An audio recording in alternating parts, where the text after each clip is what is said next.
The science of having babies has advanced a lot the past 50 years. But when it comes to some areas of that science, the laws have not kept up. The law didn't have an answer to surrogacy, so we've used adoption, and the adoption laws were written in 1955. But a change to the law could be coming. The laws governing surrogacy in New Zealand are outdated and in need of a major overhaul, according to a review by the Law Commission. Top of the list, changing the legal status of intended parents who use a surrogate. Well, long-sought change is on the horizon for surrogate parents and families. Yesterday, the government announced it will fast-track a bill introduced by the Labour MP Tamati Coffey, which is currently before Select Committee. The existing law does not recognise the intended parents of a child as the legal parents, meaning they must adopt the baby. An update to the law around surrogacy is set to be fast-tracked, with the government picking up the private member's bill, calling it a priority. The Law Commission's come up with a list of changes, including no longer requiring parents to adopt their own children. But those headlines are from 2022 and 2023, and parents are still waiting. Kia ora, I'm Gwen McClure, and today on The Detail, the complicated, convoluted, and costly process of having a baby by surrogacy in New Zealand. When you combine modern science and society with 70-year-old legislation, you get a resource-heavy, invasive process involving lawyers, an ethics committee, and oranga tamariki. It can leave new parents terrified of losing their own baby. But a bill before Parliament might change some of that. Let's start by defining some of the terms used. Intended parents are the ones who want to have a child and plan to raise it, and are often, but not always, the biological parents. The surrogate is the person carrying the baby.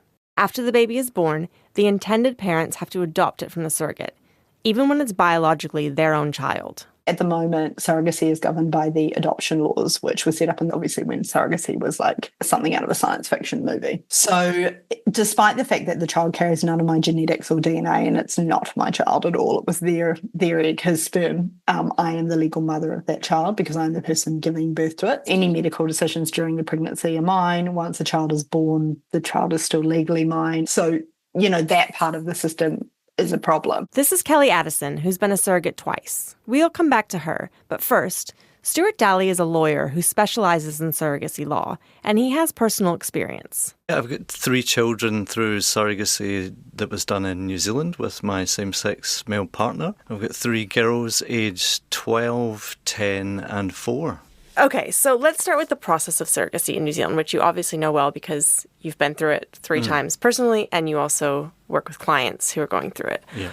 Really, you've got 3 options. One is doing it through a fertility clinic in New Zealand and using a gestational surrogate. So a gestational surrogate is where she is not using her own eggs.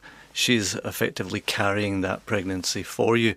So that could be you and your husband, and you create an embryo using both of your gametes, or you may need to use an egg donor, or you may need to use a sperm donor to create an embryo, which is then implanted into the gestational surrogate, who would then carry that baby to term for you.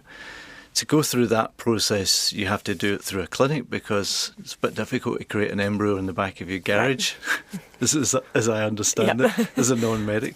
But to go through that process with the clinic, you need to go through what's called the ECART approval process, which is the Ethical Committee on Assisted Reproductive Technology. And they have a process whereby the clinic needs to, one, assess medically that there is a reason why you have to use a surrogate. It's not that you're, to use a term, too posh to push. Then they need to do a medical assessment of the surrogate to make sure that it's safe for her to carry the pregnancy.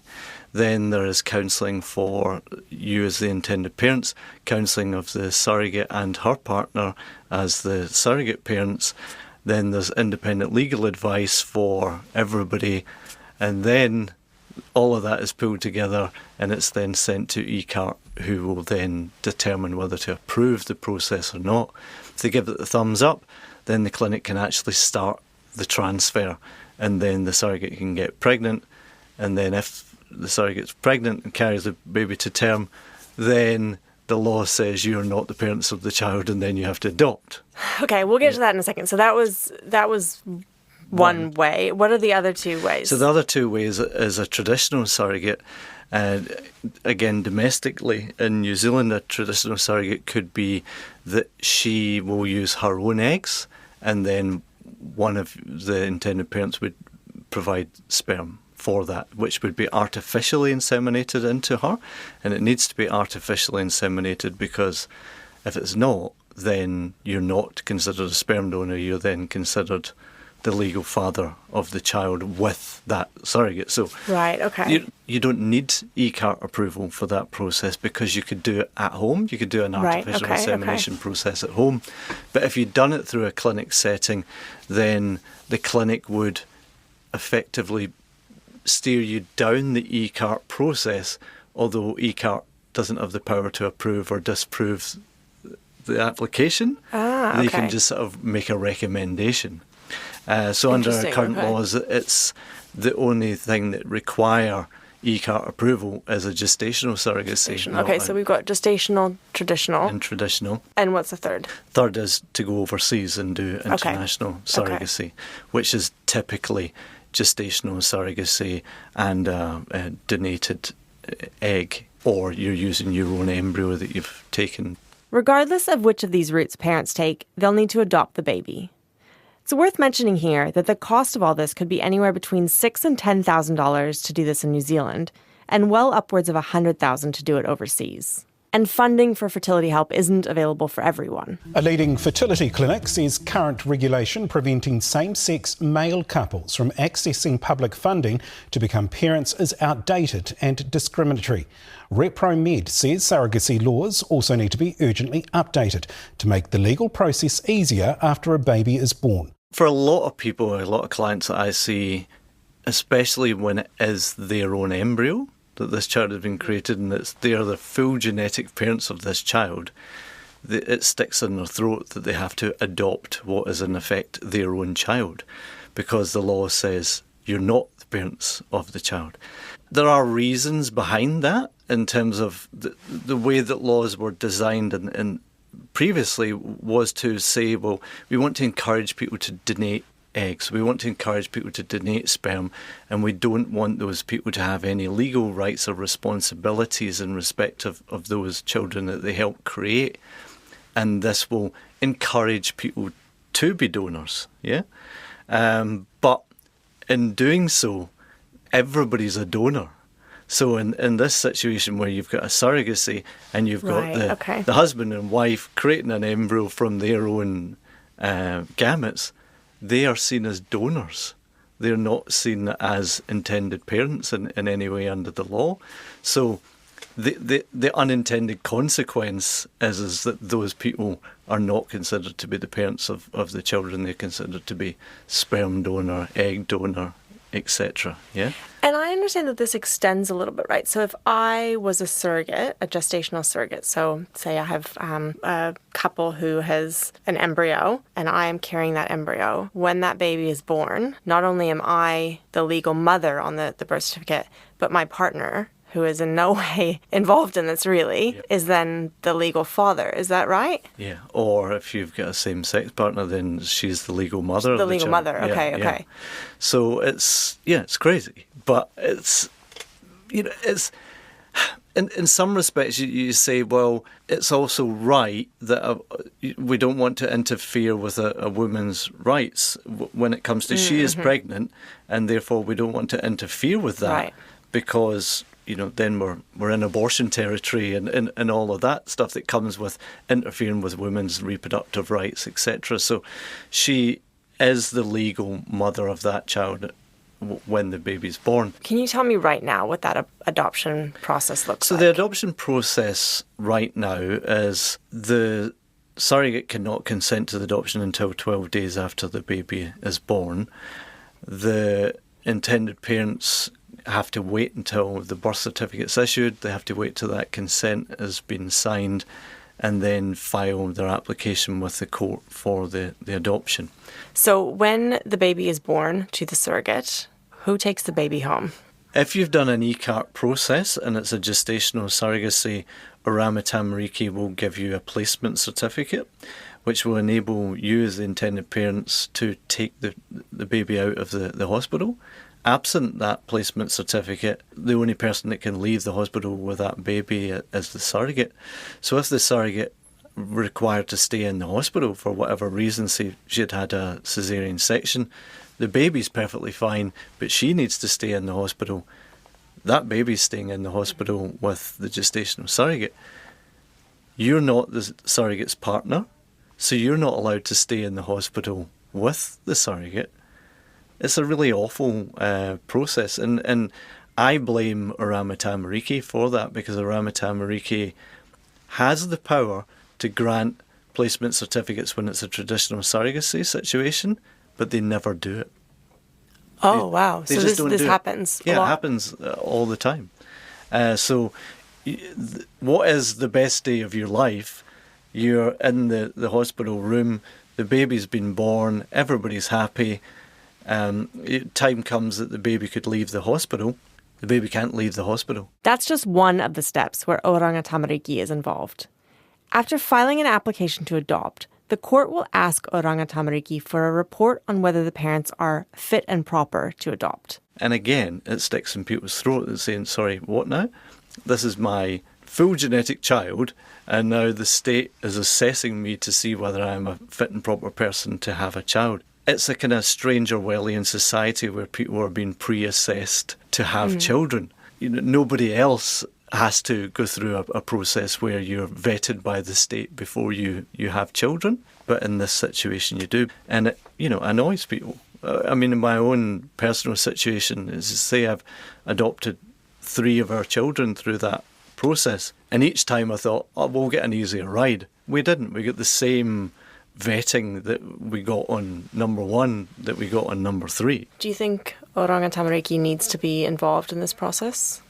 In some respects, yes, because it is in the welfare and best interests of children to be brought into a household where it's going to be safe for them. But Stuart thinks Oranga Tamariki overreaches. They will interview you at your house, probably 3 to 4 visits at your house, speaking to you and your partner. They'll get referees from, you've to put forward 2 people as referees who they'll get a report from, they'll probably speak to. They'll speak to the surrogate, might speak to the surrogate's partner. If you've got children, they will speak to those children. They will look at your house to see that your house is a safe environment. I've had it where they wanted to check the woof on my car, because apparently if you the type of person who lets your woof expire in your car, then you pose a serious risk of harm to your child. And are you a fit and proper person to adopt? Fit is as in, are you physically fit, mentally fit, financially fit to look after a child? So they will look at your finances. Look at your finances as well. You need to do a financial disclosure to Irama Tamariki detailing your incomings and outgoings. So it's quite an invasive process that you go through with it. So even though they've been through the ECART process, which would Yep. presumably kind of So include... for the ECART process, OT get involved to some extent. So for OT's involvement in the ECART process is a light touch. We've received police certificates, we've checked our records, and there's nothing that's raising a red flag here. So we're likely to approve them for adoption when it comes down the line. ECART needs that information because it doesn't want to approve an application for a clinic to go ahead when ultimately these intended parents are not going to be able to care for this child, and the surrogates end up stuck with a child that she didn't want.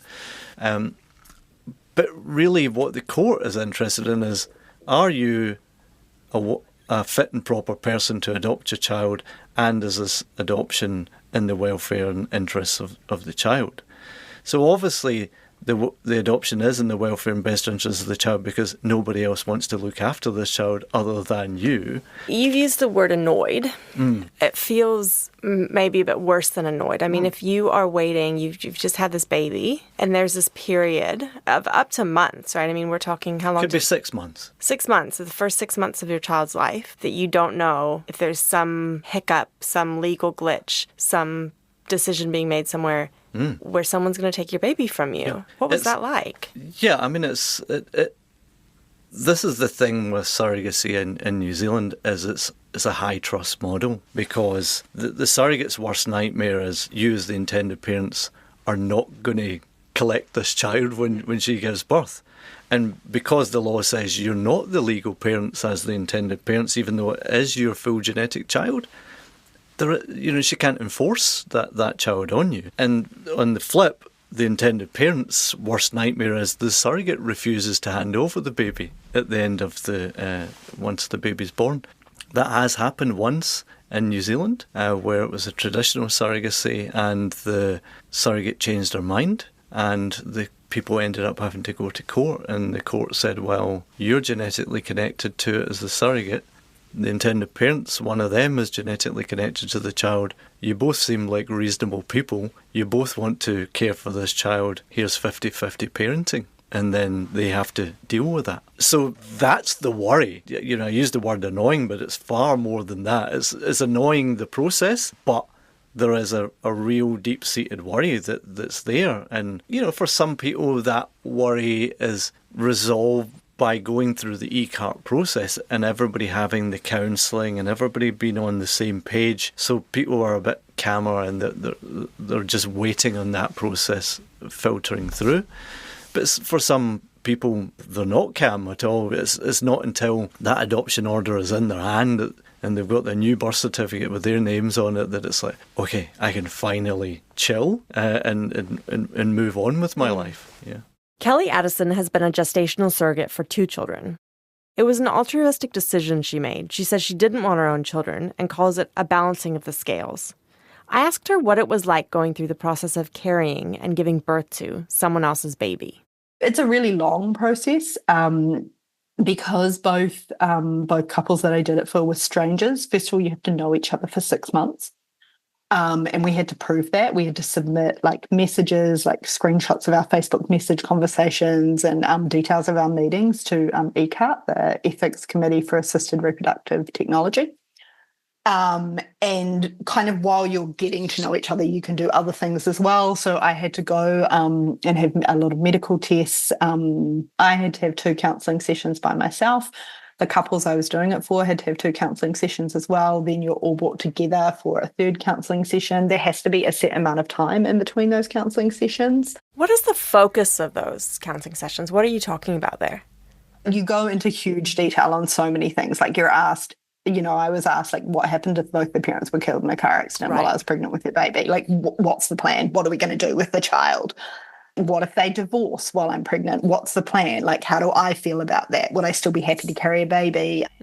I guess the counselling that's in place really is aiming to make sure that everyone's going into it eyes wide open, that everyone's thought of, the questions that you go through, it's 78 questions or something. It's massive. It's 3 pages of stuff. And there was so much stuff that I was just like, oh, but it's good that they make you think of all that stuff because it really makes it, I think, quite real to you. There's quite a lot of trust that goes on. You trust that the intended parents are going to be there to take their child when it's born. They trust that you are going to hand them their child. So I think predominantly the trust is with the parent. Surrogacy is phenomenally expensive. It is hugely emotional and it is a very long process. It was 2.5 years basically start to finish for both the kids I had.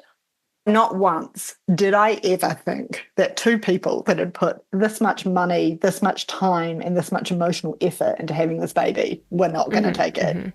You go through that in counselling, but I was just like, this is the most ridiculous question. Anyone's going to spend all this money, be so invested, and then get a baby and be like, actually, I've changed my mind.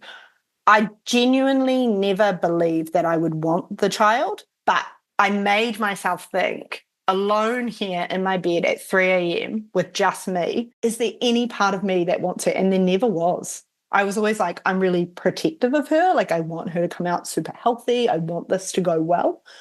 But there was no part of me that ever thought, I wish she was mine. Because, I don't know, it's hard to explain. I just knew from the beginning she wasn't. Kelly says that some parts of the law and the process here work well, but could use some tweaks. What I really like about the New Zealand process is that it is altruistic. You cannot gain or make anything off it. I don't agree with the American form of surrogacy, and I wouldn't want to see New Zealand go down that route. Whereas the American process, you're saying you don't agree with the commercialization. You buy a baby. Right. No, I don't agree with the commercialization of it at all. Obviously, the downside of not being able to make money off it is that it does make it more difficult potentially for people to be surrogates. So there are a lot of people who would be like, oh, I'd love to be a surrogate. Oh gosh, but what if I have to go on bed rest for 2 weeks? Yeah. Or, 6 weeks and I can't do my job. I can't afford to lose that income. So I think that they could definitely expand the parameters of what could be covered. And then there's the fact that she's legally the mother. Despite the fact that the child carries none of my genetics or DNA and it's not my child at all, I am the legal mother of that child because I'm the person giving birth to it. So, that part of the system is a problem. I definitely think there are some changes that could be made, and that the bill that's going through Parliament at the moment has the potential to improve things. It's a really tough one because it is your body and you are the person going through everything. It's going to be a really hard thing to legislate. Under our new laws, if they come through, then if you've done a gestational surrogacy, you've done it through e-cart process, everything's been above board and everything's been adhered to, then what's going to happen is the surrogate's partner will no longer have any responsibility. The surrogate and the intended parents are all effectively guardians of this child for a set period of time, whether that's 7, 10 days, whatever it happens to be that they've set in the law. And then at the end of that period, the surrogate can sign a statutory declaration that says the intended parents are the parents of this child.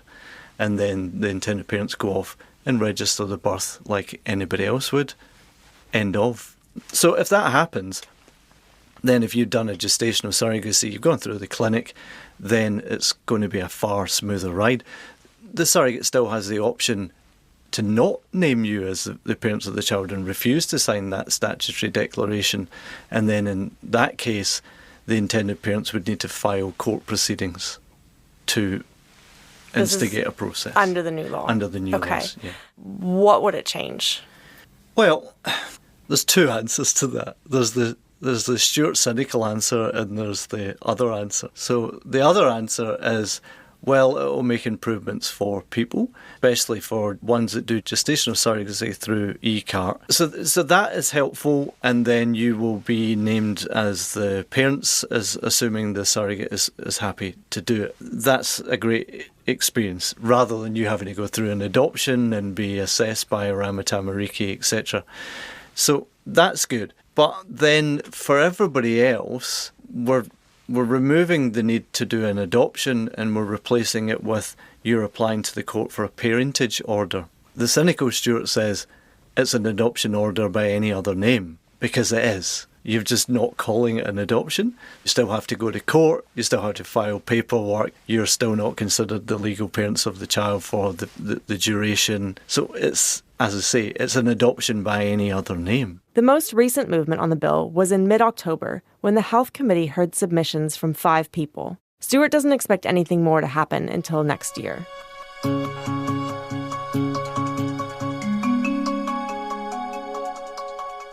That's all for today. The Detail is a newsroom production supported by RNZ and New Zealand On Air. Thank you to Stuart Daly and Kelly Addison. This episode was produced by Alexia Russell and Davina Zimmer and engineered by William Saunders. I'm Gwen McClure. Mā te wā.